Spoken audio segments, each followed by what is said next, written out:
which still went on the following year. Well, this year the cry seems to be a little stronger. I know, for instance, tonight on my way in here, I met a fireman who was on duty last night. And last night he was on duty backstage and he'd seen the show, and tonight I see him standing in line waiting to buy a ticket. So I asked him what he thought of the show. And he says, well, the show was lousy. And I said, well, you see it last night for nothing. How come you're coming back tonight? He says, well, tonight I want to come in. It's usually better the second night. And so I says, well, do you think they should quit and have no more shows? He says, no, by all means, no. No matter how bad they are, they should go on every year. And that, I think, is probably the opinion of most of the townspeople. At any rate, tonight, as I stand here backstage bringing you this over the airwaves, I'll look around before the show gets on. I'll try to keep talking and tell you the different people that I see. I look across the stage, I see such notables as there's Albie Chaffadone. I suppose he'll put on some special number. He's all rigged up in some funny outfit there. And another soloist, Don Sherman, and Archie Grano, and there's Patricia Hawkins, a dancer, and Chick Eggleston, and Harry Lynch, and Billy Kane, Scotty Duncan, Jack Cavallero, who's a guest, an honorary member of the Stag Club, and comes up every year just to take part in this. Bob McQuarrie, Bill Beardsley, and there's those famous Stagettes. They're a group of young ladies who were talented, shall we say. Well, they have something. I don't know what it is, but they have something. They're a group that originated 5 years ago, or 6 years ago, and the original cast was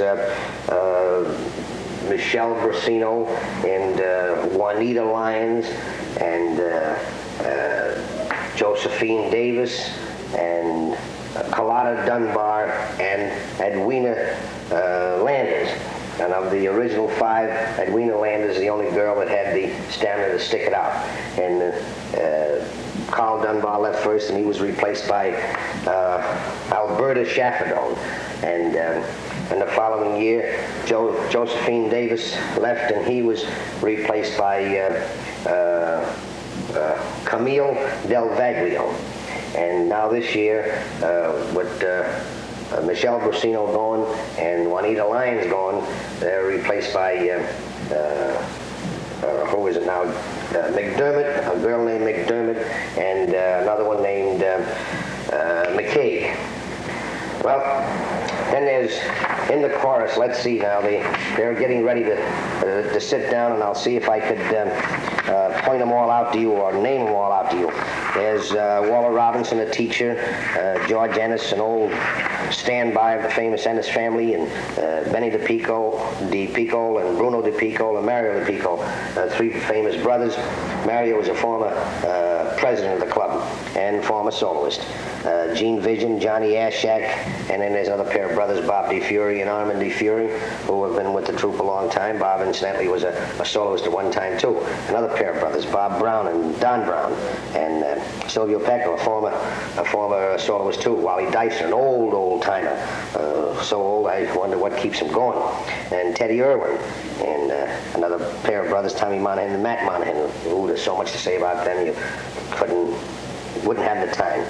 And Jay Connigan, the teacher, and right now he's principal of the Black Rock School. He's noted for his athletic achievements in town.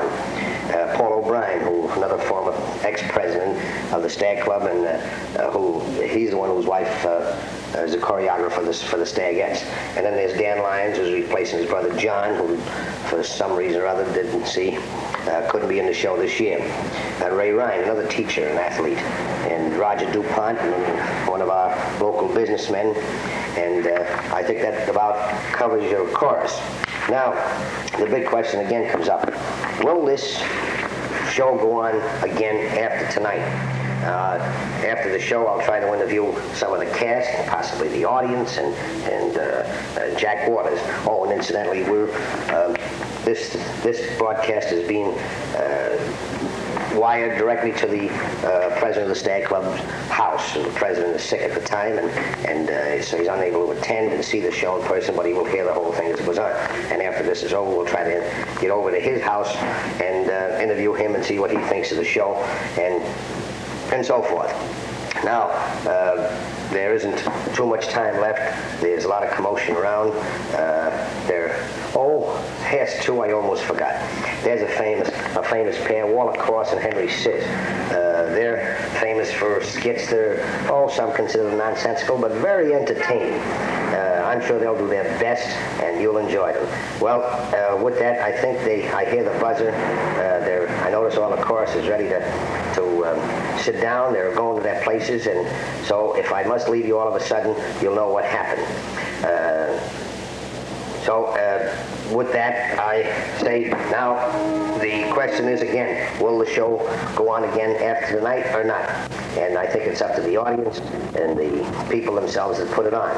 So I look through the curtain, see.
gentlemen, be seated.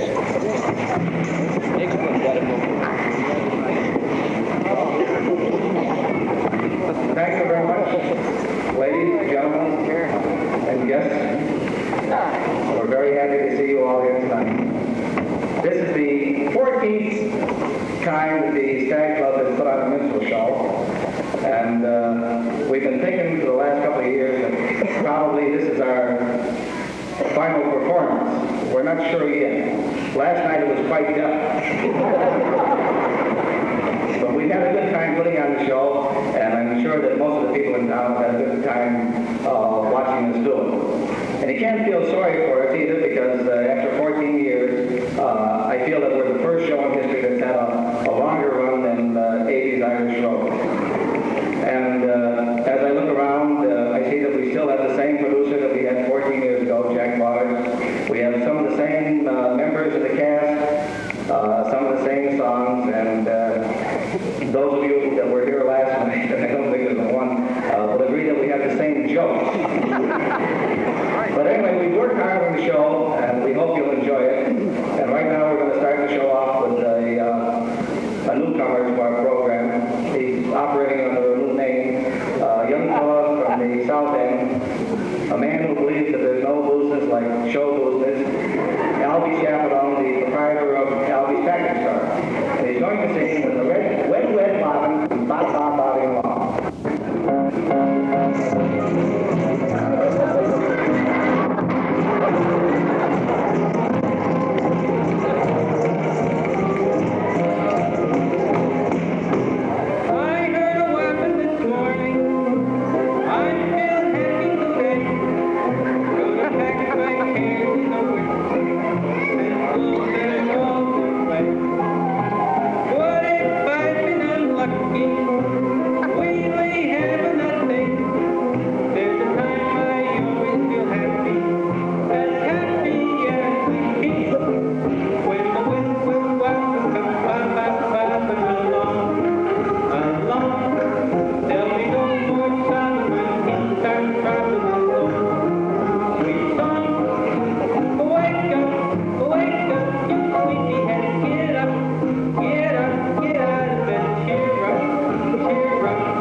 Terribly sorry, but due to some technical difficulties, we've lost the audio of our program. But we'll have it corrected as soon as we possibly can, and then we'll go on with the show. I see one of my assistants down there, Joe. Hey, Joe Grano. Correct that, will you? See where the trouble is. Well, there he is running around. I think he's traced it. Yeah, he's going to work on it, and he'll have it corrected as soon as he possibly can. In the meantime, try to keep you entertained, keep your mind occupied anyway. I don't think it'll take too long, because Joe Grano, of course, he's an all-around man. He's been assisting to Jack Waters as the director. He's been assisting to Jack Torrance on the book. He's been assisting to Shearer as the electrician. He's been our technician, and everywhere where there's trouble, you'll find Joe. He's the old standby and always reliable. So I'm going to see if I can get some a sign from him. Yeah, he signaled that he's found it and he should have it repaired in just about a minute. In the meantime, maybe we can say something about our interlocutor, Luke Martin. I didn't get a chance to introduce him before or tell you anything about him before, but Luke is a local boy. He's actually been with the show for the full 14 years. Most of the times as the interlocutor. For a couple of years, he served well as one of the end men. But in recent years, he has been the interlocutor. He's a local man. He's gifted, has a gift of gab. He's talented in a lot of ways. He'll keep the show humming and keep you entertained. He and the end men tossed around a few jokes that maybe it's best you didn't hear them. Not that they were bad jokes, but I guess the least said about them, the better. Well, there's a signal from Joe. I think we're all set, and let her roll, Joe. He moved out and he moved back in right away. He's the Al Jolson of Venus Acres. He does his rehearsing in the Congregational Church Choir. His name is Don Sherman, and he's going to sing He's a Cousin of Mine. Don.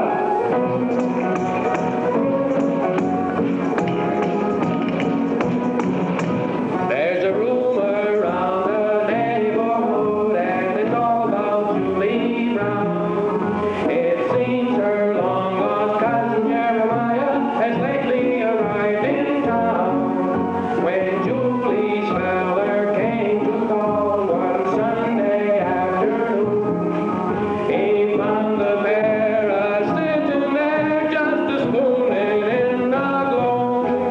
The sight made him so riled, he started home at once. But Julie said, I'm surprised that you don't go act like a dunce. Why, he's a cousin of mine, just a cousin of mine. You're liable for to see him here any old time. Just like a bee, you're all the time a buzzing. Ain't no harm for the house. Angel child, he's a cousin of mine. He's a cousin of mine, just a cousin of mine. You're liable for to see him here any old time. Just like a bee, you're all the time a buzzing. Ain't no harm for to hug and kiss your cousin. I haven't seen Jerry in the last 10 years. You know that's a mighty long time. He's mother, sisters, ain't no child. One man. He's a cousin of mine.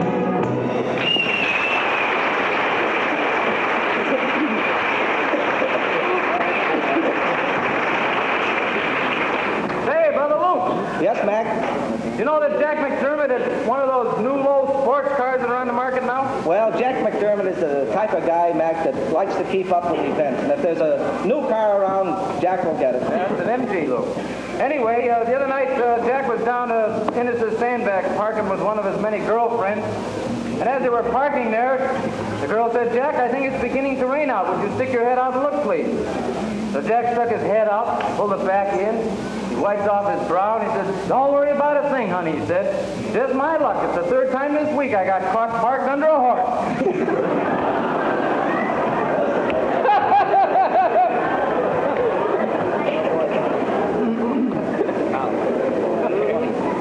Say, Luke, I understand Ray Ryan's got a new queen from the Brooklyn section of Waterbury. Well, Ray Ryan wouldn't go out with anything else but a queen. I know that, Don. That's for sure. Well, I saw her the other night. Pretty good-looking girl, is she, Don? Well, yeah, but she kind of reminded me of a Pullman car. A Pullman car? How's that, Don? Well, every time she opened her mouth, I noticed no lowers and not many uppers.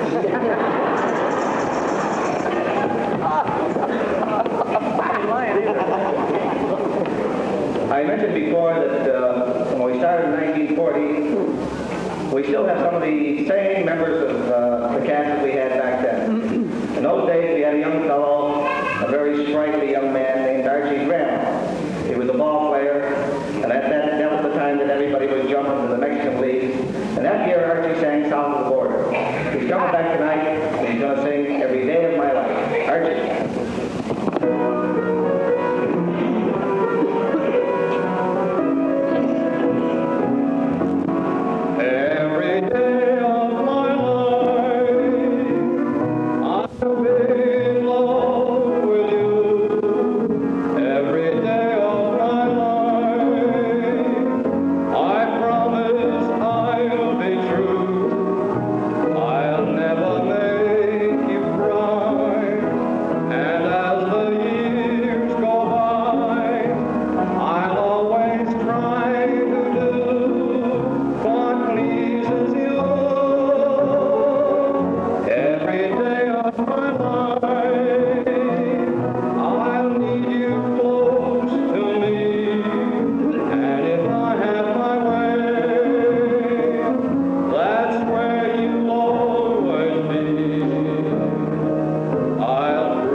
Harry, but I'm willing to listen again. Well, see, Doc White, he had charge of the program, and Bill come in, you know, he had a pretty good load on. He says, "Say, Doc, I want to give blood." He's always been very patriotic, Billy. Oh, yes, sure that.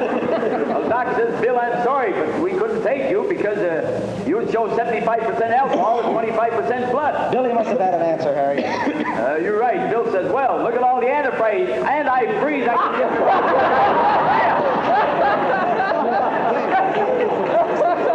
Oh, Harry, even I can tell it's better than that.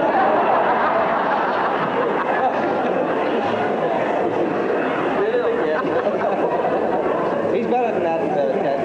Huh? He's much better than that. Oh, yeah. Say, Luke, you know that young woman about town, Lois Brooker? Yes, I do. Very nice girl, Ted. You know that she works summers in the sardine factory up in Maine? Is that right? She's got a very peculiar job. Well, what doing, Ted? She cuts the heads off the sardines 8 hours a day. Cutting heads off sardines? Well, what for? Well, I wondered myself, so I asked her. She says the reason we cut the heads off the sardines is so they won't bite each other in the can.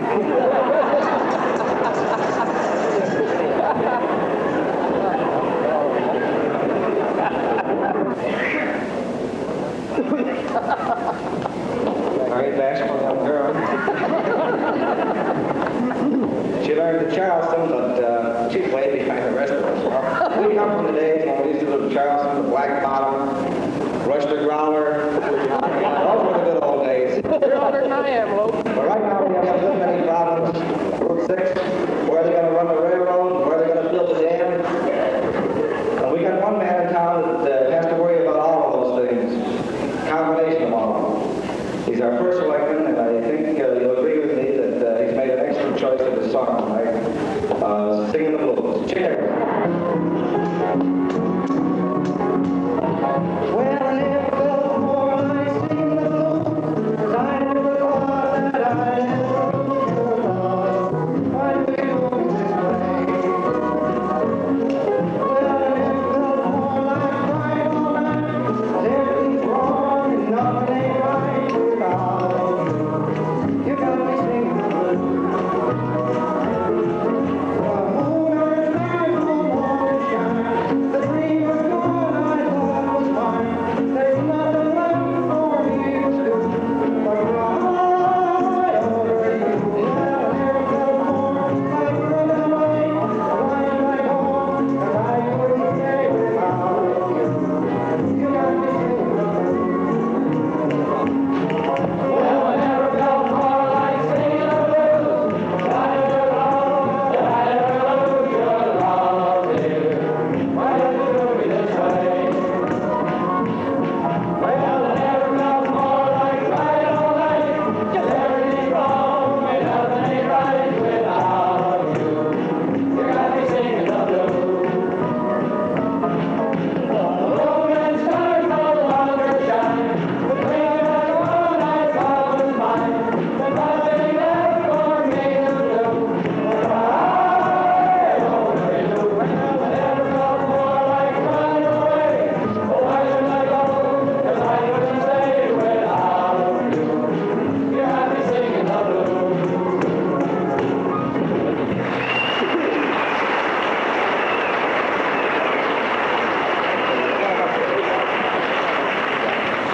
Say, Brother Luke, What's on your mind, Mac?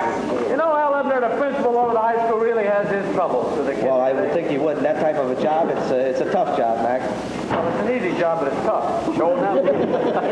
Anyway, the other day, a tall, lanky, slender type of girl was sent down into the office for fighting with her classmates. This girl was fighting with her classmates? And apparently she has been in several fights. Well, what's the story behind that, Mac? Well, anyway, Al asked her, he said, what's your trouble there, doll? He said, you've been getting in a lot of trouble here lately, fighting and causing trouble. And she said, well, Mr. Ebner, she said, the kids keep calling me Turnpike. Turnpike? Well, what's that all about, Mac? Well, that's what Al said. He said, Turnpike? He said, what do you mean, Turnpike? She said, no curves, I guess.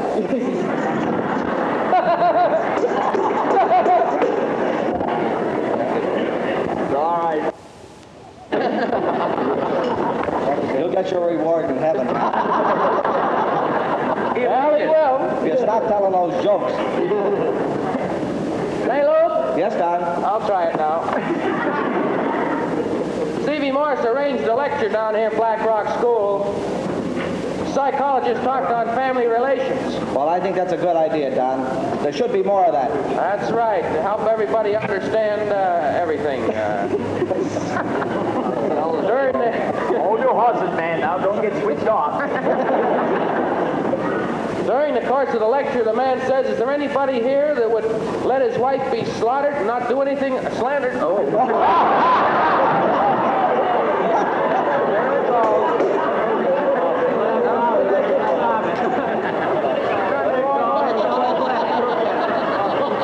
This I gotta hear. Next act. Go ahead, Don. Right now you're ahead. Do I have to? He says, is there a man that would let his wife be slandered and not say anything about it? Well, there couldn't have been anybody in that audience that would let his wife be slandered and not stick up for her. You almost did it, too. One fella, Pop Kane, put up his hand. Pop Kane? I don't believe it, Don. Well, the psychologist says, would you let your wife be slandered and not do anything about it? Pop says, oh, I'm sorry. He says, I thought you said slaughtered. Is that any better? Let's get better and better all the time. They're not all like that. The jokes were so bad last night that tonight we took the script and Burned it up. that's what we should have done, Harry, but we didn't. See? All we did was mix up the words. And believe me, they're coming out much better tonight than they did last night. You know the piano player down here, this fellow that's written, just because he's getting paid, see? He's enjoying the show. For years, Eddie Moore, I used to look at Eddie Moore, and I'd see these, what I thought were beads of perspiration on his brow. It's quite a long brow. And I used to think that he was just working that hard at his job. See? But I finally found out during the other night in the dress rehearsal that he's all right up until the time that Harry Lynch sings. And then when Harry starts to sing, the teardrops roll out of his eyes, off his nose, down onto Eddie's head. And now Harry's going to do the same thing again tonight. And if you'll watch for the teardrops, I'm sure you'll see it. Harry Lynch, the bard and the songster of the lower end of High Street, will sing that wonderful Mother of Mine.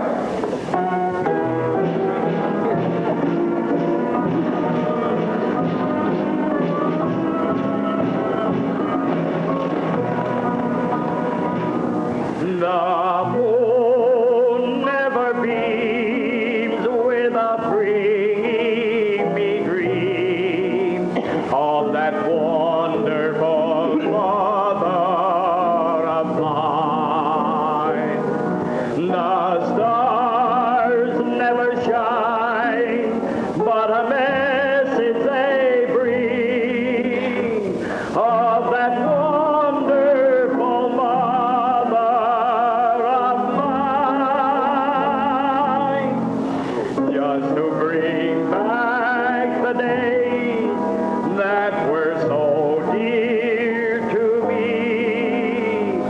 Just to bring back the time when I sat on her knee. You are a wonderful mother,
engineering department of Strasbourg? Richard Kramer having trouble getting a stenographer? Yeah. I haven't heard about it, Harry, but it doesn't surprise me. What's the story? Well, the personnel department sent him up an old boy was she knockout. She was a blonde dame, and she was built just like Marilyn Monroe. Well, that should have made Richard happy. It did. He fired her right away. What did he fire her for, Harry? He said, too dangerous to have around, too many moving parts.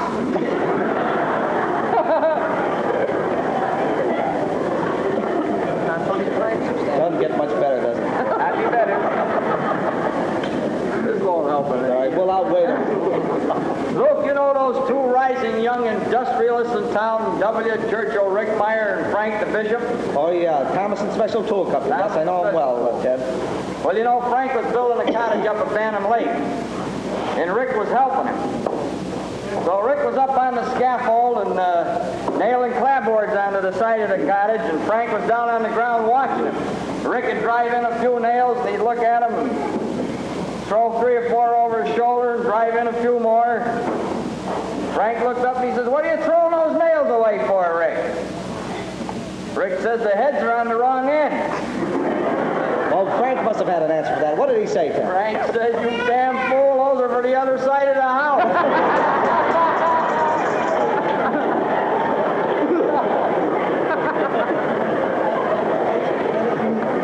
Just got to wait there ready.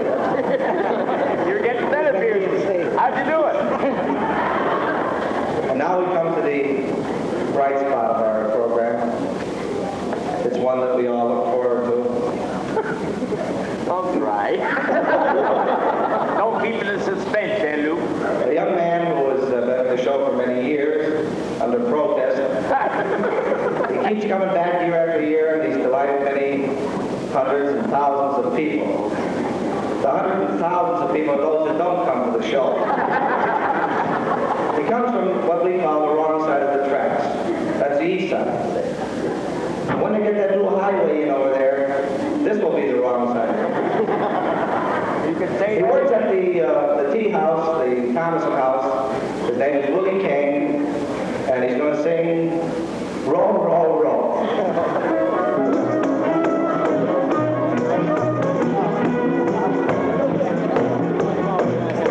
Go through a little bit more already, okay? Young Johnny Jones, he had a cute little boat, and all the girlies he would take for a float. He had girlies by the score, with little peaches on the shore. But Johnny was a wise and winder, you know. He had a pretty girl named Flo, and every Sunday afternoon, get the boat named Boom, and then he'd roll, roll, roll. Way up the river he would roll, roll, roll. A hearty giver then he'd get her now and then. He would tell him when, go around, and then say it again, and roll, roll, roll. A little further he would roll, oh, oh, oh, oh. Then he'd run for the door, make a few more chords, and then he'd roll, roll, roll. And then he'd roll, roll, roll. Way up the river he would roll, roll, roll. A hearty giver then he'd kiss her now and then. He would tell her when. He'd pull around, and then he'd kiss again, and then he'd roll, roll, roll. A little further he would roll, oh, oh, oh. Then he'd run for the door, make a few more chords, and then he'd roll, roll, roll.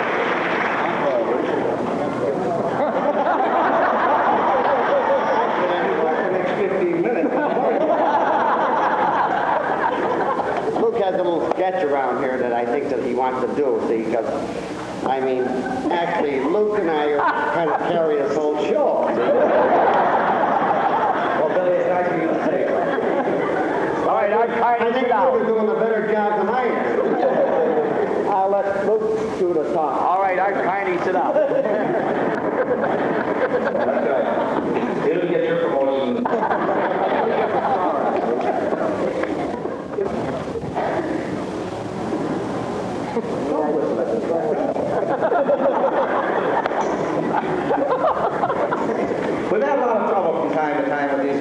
the show. They're not all as nice as they look tonight.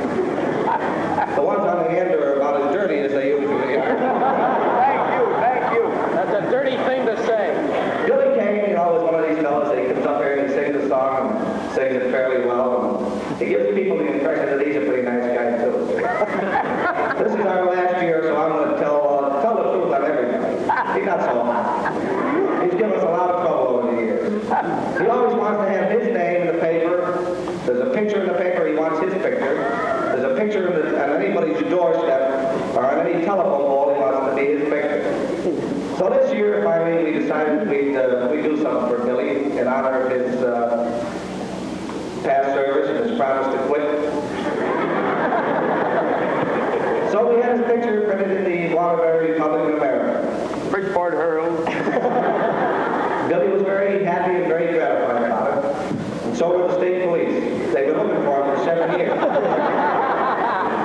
Billy is leaving the show, and he's leaving this part of the country. He's got a job up in Canaan, around Canaan Lake. Up in the Linefield. Calling square dances. Believe me, he'll call them right. But tonight, in honor of Billy's retirement, we'd like to have him come out here on the stage. We can't stop him.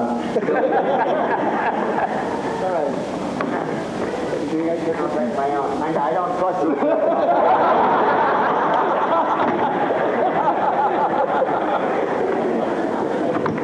Your name is William Francis Kane. That's correct, sir. When you came here tonight, you came because we thought we wanted you to sing in the minstrel show. Nothing could be further from the truth, Billy Kane. We never wanted you to sing. We got you here, Billy, because we feel that we owe a special tribute to you. And we had no other way to get you into the theater. But tonight, Billy Kane, in honor of your retirement, Unless I paid my own way. and in honor of your new job, William Francis Kane, this is your life. You were born in the year 1911. Why? Over on the other side of the tracks. 3 other world-shaking events took place that same year. The South Pole was discovered by a Swedish explorer. John Connors became the first Irishman to cross the Atlantic Ocean on a raft. And President William Howard Taft cut the national budget by $55 million. Your parents thought of naming you after the president, Billy Kane, but they didn't want to offend him, so they called you William Franklin. You were strictly a bottle baby, Willie. Something you never did get over. You started your singing career at the tender age of 2 1/2 years. And one of your favorite ballads was called Hang Billy Kane to the Sour Apple Tree. The song was popular, Billy, but the idea was even more popular. As far as your education is concerned, the less said the better. You managed to stagger through the first 7th grade. This is another habit that you found difficult to break. But the following year, you achieved another distinction of being the first student in the history of Thomaston school system ever requested to leave school. A few years later, you embarked on an athletic career, the likes of which has never been witnessed before or since.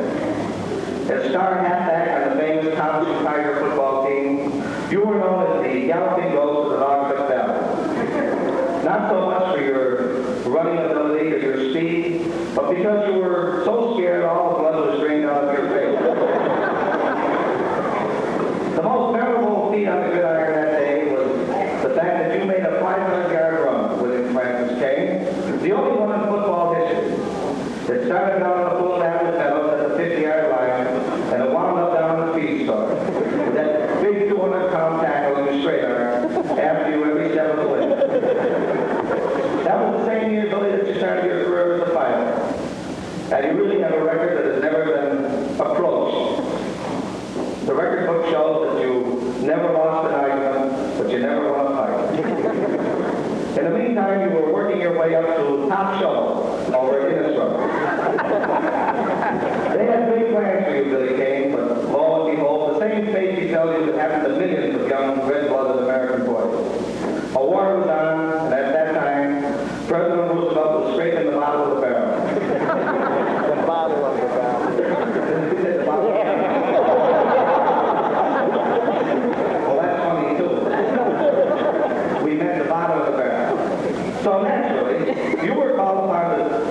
honor of your country.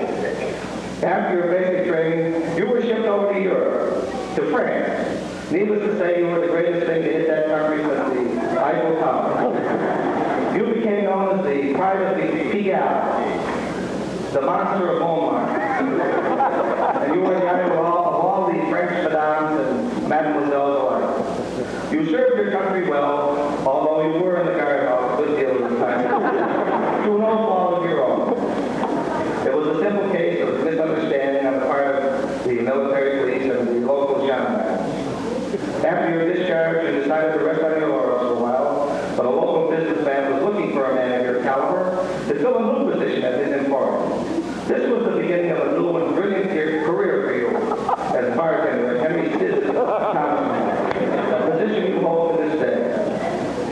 It was while in Henry's employ that you used to visit the town of Winston on your day off. Why, I don't know, but you did. And the act of heroism enacted by you during the great flood of August 1955 will long be remembered by Winston and Thomaston residents alike.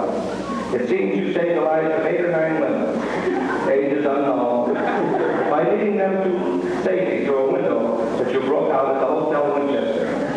No one ever knew that you broke the window 6 hours before the flood